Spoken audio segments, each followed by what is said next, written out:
Strange, but true stories. Tales from the light side, the dark side, and the other side. I'm Steve White. We are all seekers. We all want to know answers to the unknown, right? And yet there are things that don't have an answer. At least, not yet. Sure, we can guess or speculate or try to use worldly things and thoughts to explain otherworldly happenings. The following story was submitted to us by a subscriber to Strange But True Stories.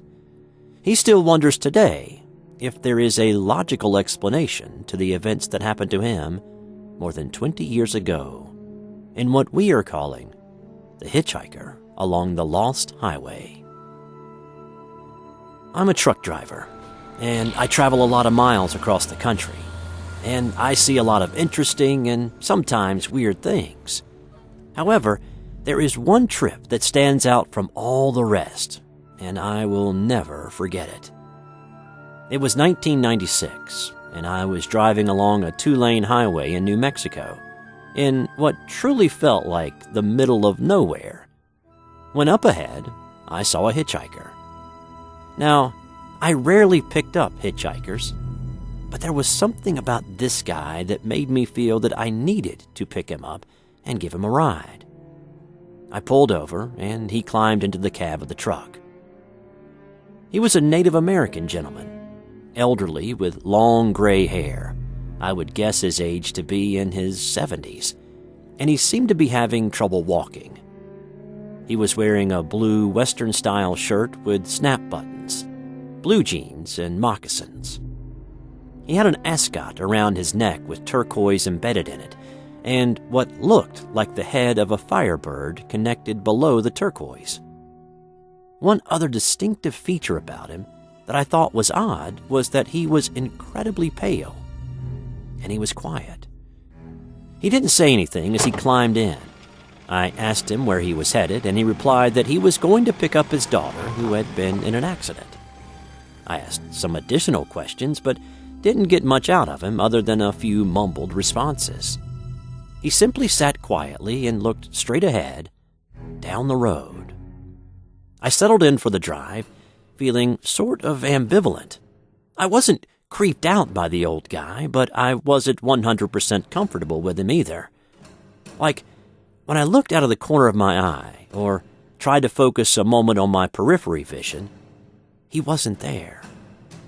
But when I turned my head in full attention to the passenger seat, he was sitting there, staring intently down the road. I felt like there was something supernatural about him. I tried engaging him again in conversation, but it was as if he didn't hear me. Not that he was ignoring me, or being rude, or that he was even hard of hearing, but simply, I was not the focus of his attention. I kept driving, wondering when and where the old fellow would tell me he needed to get out. It was not a bother to me. I had many miles to go before I was finished for the night. We were about 2 hours into our journey together when up ahead I saw flashing blue and red lights from police, fire, and ambulance vehicles. The emergency vehicles had the entire road blocked off.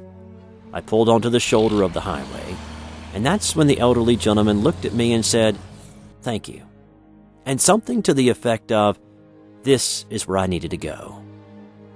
No emotion, no erratic movements. He wasn't exactly in a hurry, but before I could say anything to him, he had opened the cab door and stepped out of the truck. He calmly walked toward the accident, and it was as if the emergency crew on the scene couldn't see him. Nobody made a move to stop him or wave him back or anything. He was not visible to them. From what I could tell, it was a single-car accident, and the car was badly mangled.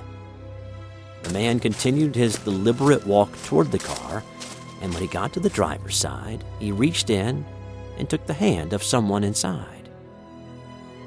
As the person emerged, I could tell that it was a very beautiful lady who appeared to me to be Native American.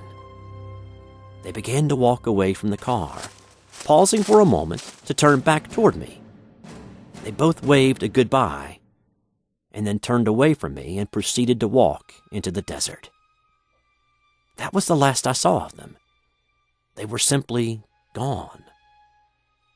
It took about an hour for the accident scene to be cleared away, and as I was driving past, I couldn't conceive of a way the person driving in that mangled car could have survived, let alone walked away from the accident with no emergency care at all.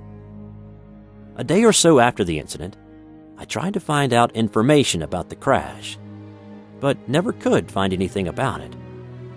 I have no other explanation for what happened, other than it was the old man's spirit coming to take his daughter home. This has been another strange but true story submitted to us by a viewer just like you.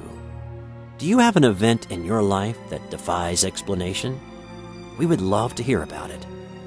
Send us your story to strangebutTrueStories2@gmail.com. Let us know what you thought of this story in the comments below, and subscribe if you haven't already. Thanks to those who have. It is greatly appreciated. Thanks for watching this video. I'm Steve White. Until next time.